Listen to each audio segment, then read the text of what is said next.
तो भाई ज़बरदस्त किस्म का इस वक्त जो है ना बारबेक्यू का छोटा सा प्लेटर टाइप का जो है ना बाबा ने दे दिया कि भाई इसको चेक करें।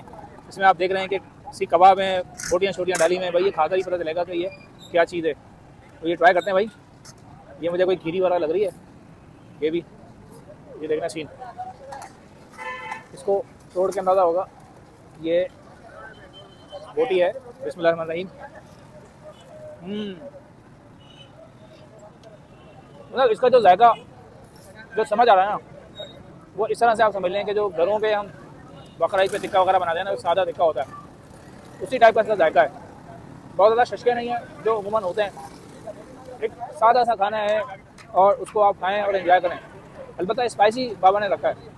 ये जो है ना, ये है सीख कबाब भाई। ये देखें, इस सीख कबाब को भी आप ट्राई करते हैं।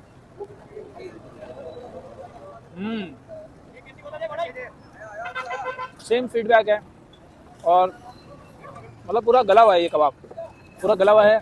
और मिक्स बोटी है, मतलब जो चर्बी और गोश्त मिल के जो बना होता है ना, उस टाइप का है। तो खाने में बड़ा मज़ा दे रहा है, ज़बरदस्त।